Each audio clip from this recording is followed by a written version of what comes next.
Alright, one more quick little update video before I build these mounts. Was able to get the box, the steering box, the pedal box all into place, and still have a good half inch there of movement. Plus I think the articulation of the motor when it's spinning is going to keep it away from there anyway. But that might be an issue, but that's really the only really tight place. I did notch the cross member just temporarily right now. We're going to see once we mount it up, and we'll plate it and close all that when we're done, and reinforce the cross member in a couple of different ways, most likely, since we took so much meat out of it. Somebody was asking about the exhaust.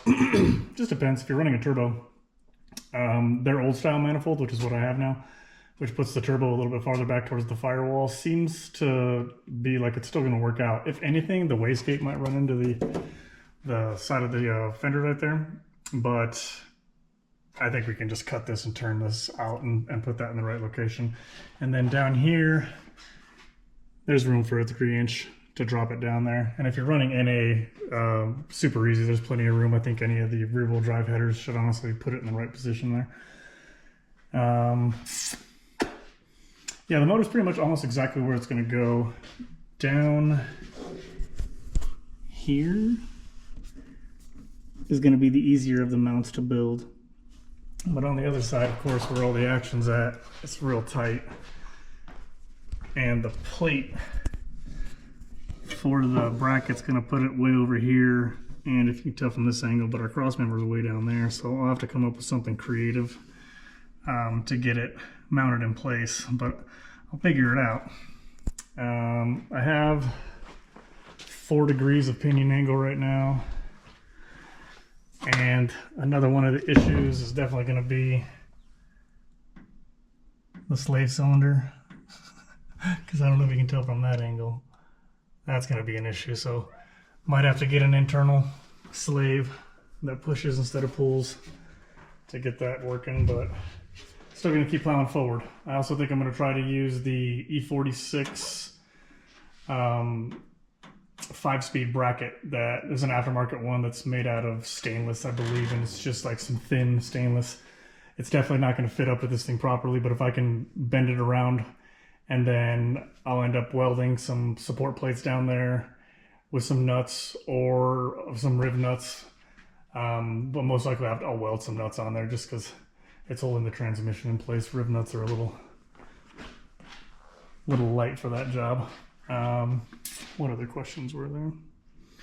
There is a good amount of room down here now, so on the one we're actually installing the car, you know, I'm going to remove less of that webbing there. We're only going to cut out what we actually need.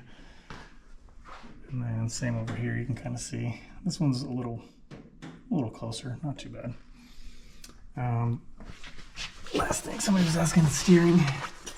Steering's pretty good, but it's hard to get you a shot, because I think as soon as I put it through the articulation, it blocks the camera here, but you can kind of see it right there. It's real close, but you still got about 3/8 of an inch. But it does not, and once that's all tightened up, I believe, with all the proper hardware instead of just rigged up with zip ties, I think it's going to pull it in even tighter, but I don't think we're going to have an issue right there. So I think that's all the questions. You can kind of see from this angle, it's kind of hard to tell, but the bottom of the oil pan is about 1/2 inch above the bottom of the cross member. So at least not the lowest thing on the car, but it does just hang out the front like this. So. But cool, that's just a little update. I have some poly bushings coming in along with those plates to try to at least get a head start on trying to fabricate up these mounts. So hopefully here in the next month or so, this thing will be in place and I can start working on trying to get the rear end in place and a drive shaft between it and get it to where I can roll it around. Cool. Hopefully that answers some questions for you guys. Thanks for following the build.